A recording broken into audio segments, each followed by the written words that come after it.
مغازه ماته له کولاو کې بس کولاو شه مایک لږ غاړو ته مهرباني بچي مهرباني لږ غاړو ته شه میا سه لږ داسې غاړه اخو وروړه میا سه دې کولاو بس بسم الله الرحمن الرحیم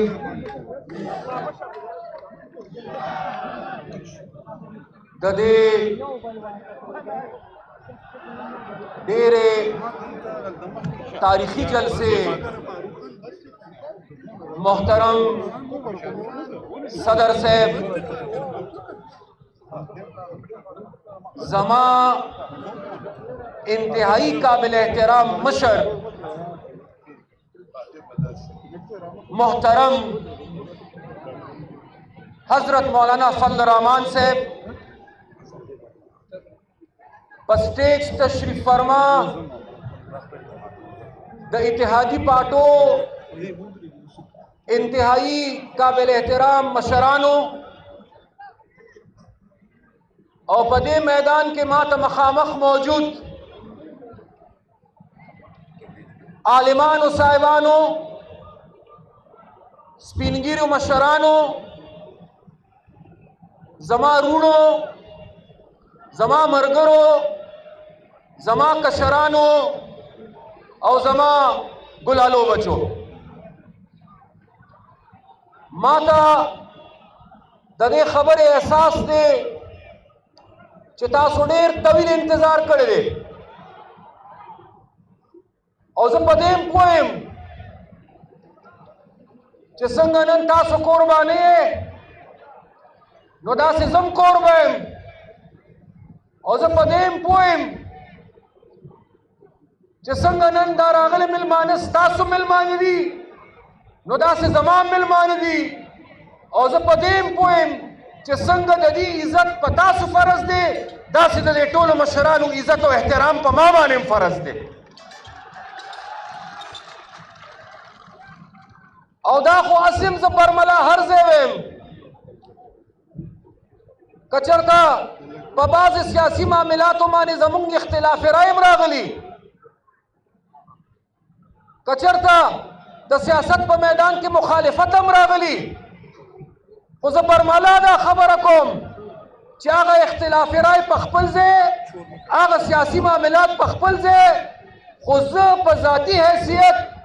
د خپل مشر محترم مولانا فضل الرحمان صاحب انتہائی زیات عزت کوم ډېر راته ګران دی ډېر راته ګران دی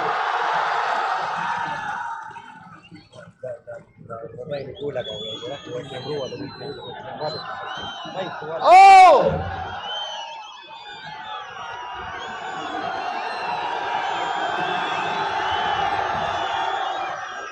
بیا ویما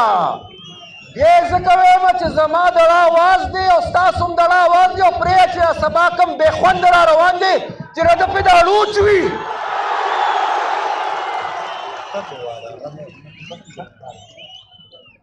نو بیا یې ویم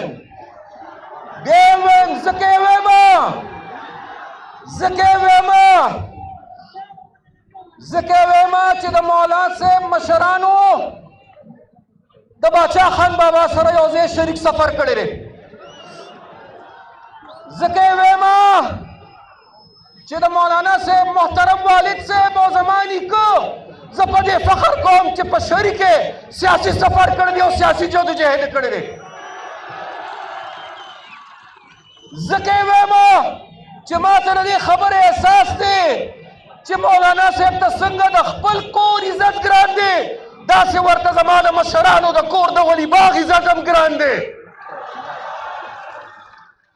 او ځکه یې ویمه چې د دې صوبې د خادم په حیثیت مولانا صاحب څنګه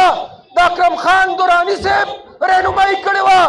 هغه شانتې د یو کشر په حیثیت زما هم رهنمایي کړې وه نو ځکه به یې ویم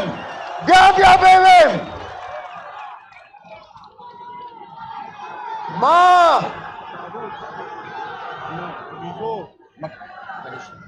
ما چې کله عدم اعتماد تحریک باندې لا ووټ نو شوی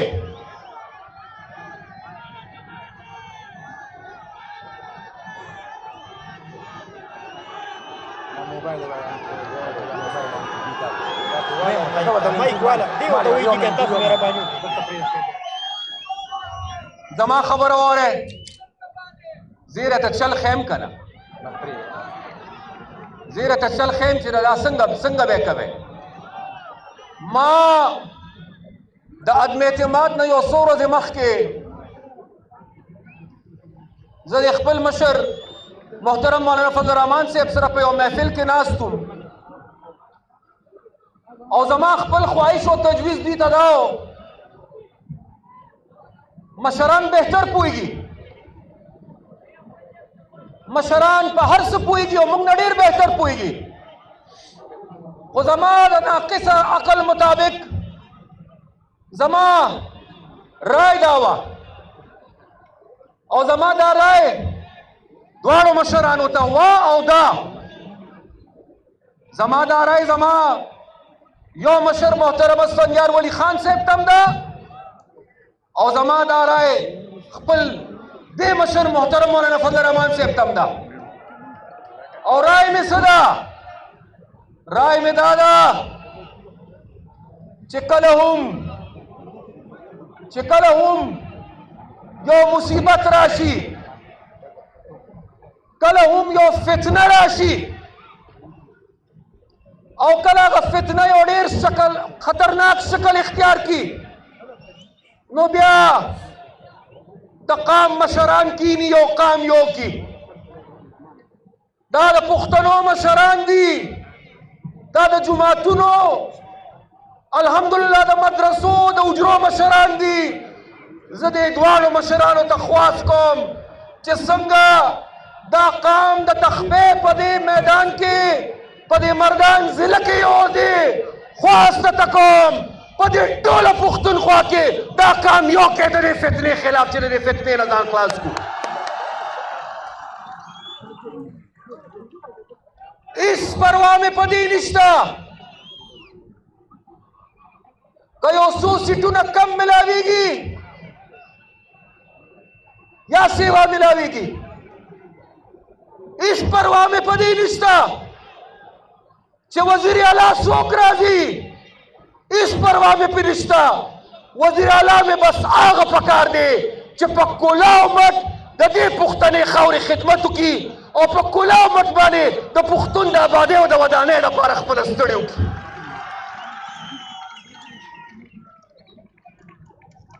موږ به د سیاسي کارکنانو په حیثیت د خپلو مشرانو سره په دې حواله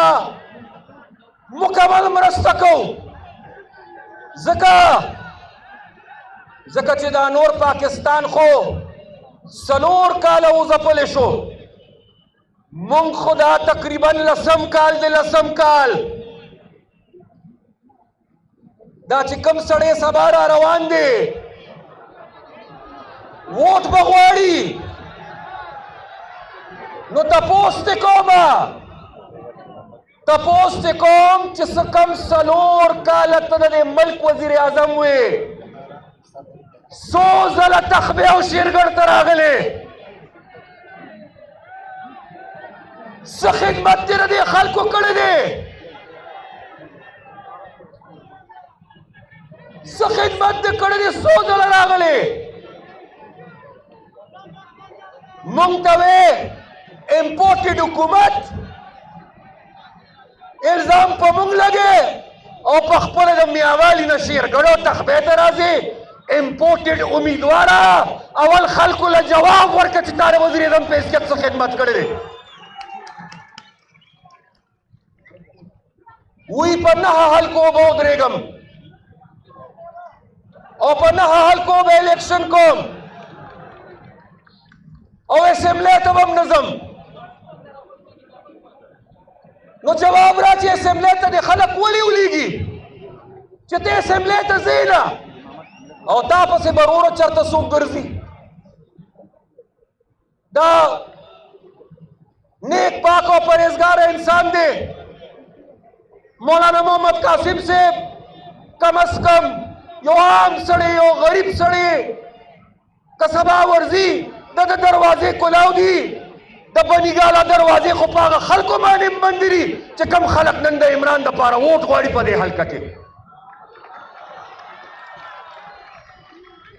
ځکه نه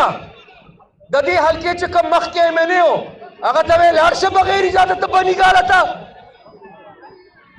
لاړ شه وې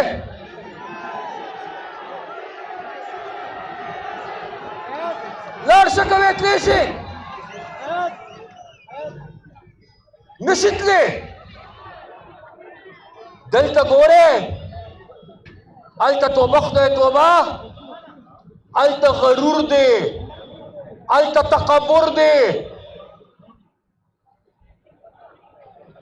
هلته انتهایی زیات غرور او تکبر دی او شکر الحمدلله دلته عجزي ده دلته خدمت دی دلته پښتو ده دلته خاکساري ده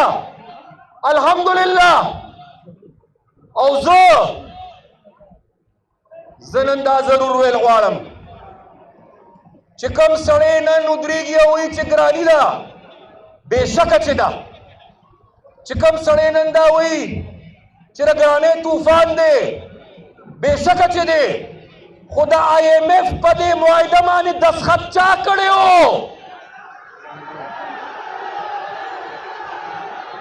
د IMF سره دا شرایط چا منلی وو چا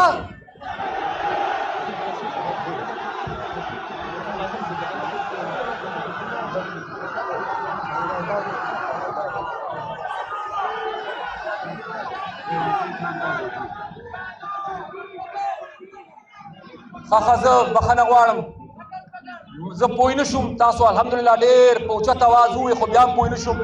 قاسم صاحب پوه کړم ما ته وي دا شادو یادوي شادو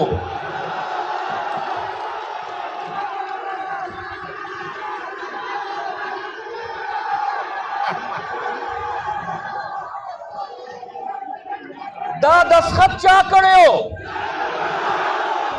دا شرایط چا منلي وو دا د ټرمپ په ترخ کې څوک ناست و دا امریکې ته چې تللی و د امریکې تعریفونه یې کوله څوک و دا د پنجاب په حکومت کې چې د فرق ګجر په ذریعه باندې پیسې اخیستلې او دا کور یې پې چلو دا څوک و دا د توشخانې دا ګړۍ چې خرڅې کړې وې دا څوک و دا میلونه چې خرڅ کړي وو دا څوک و دا د امریکې د سازش دا غلط او بې بنیاده خبره چې کړې وه دا څوک و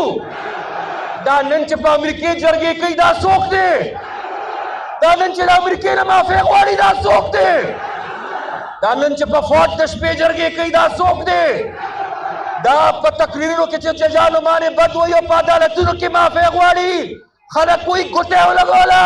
ګوتې ونه لګوله پل یې ولګو پل پوره پل یې ولګو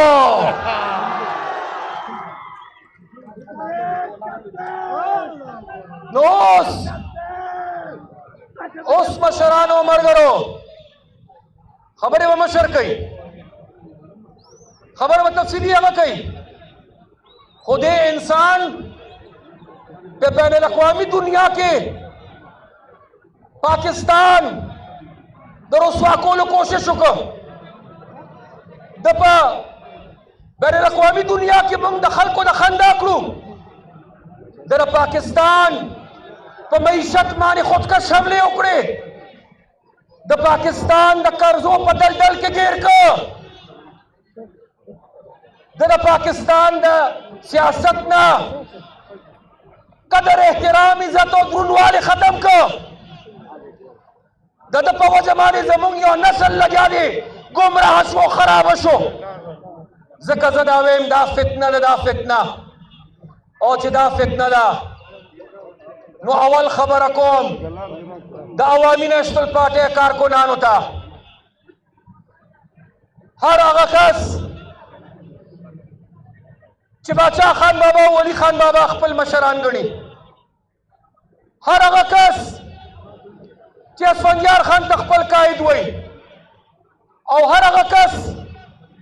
چې د سرې جنډې د سوري د لاندې ما سره ولاړ پښتو کوي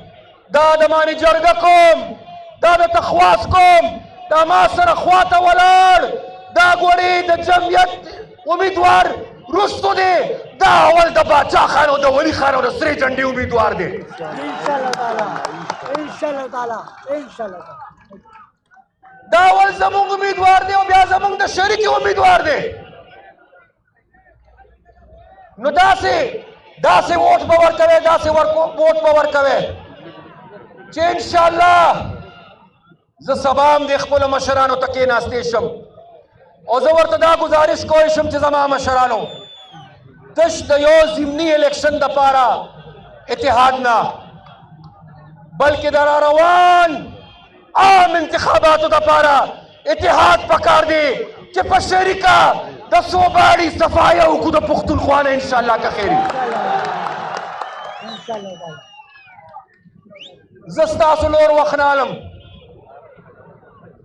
زه ستاسو نور وخت نه الم زما هم خواهش دا دی او ستاسو هم خواهش دا دی چې زمونږ د شریک مشر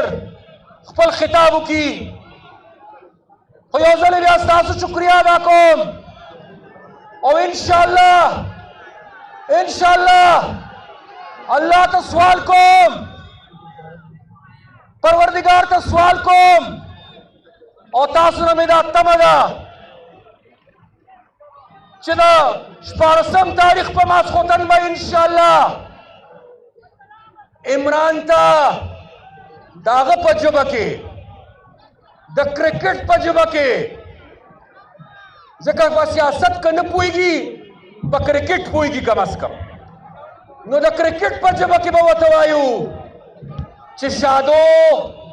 آوټ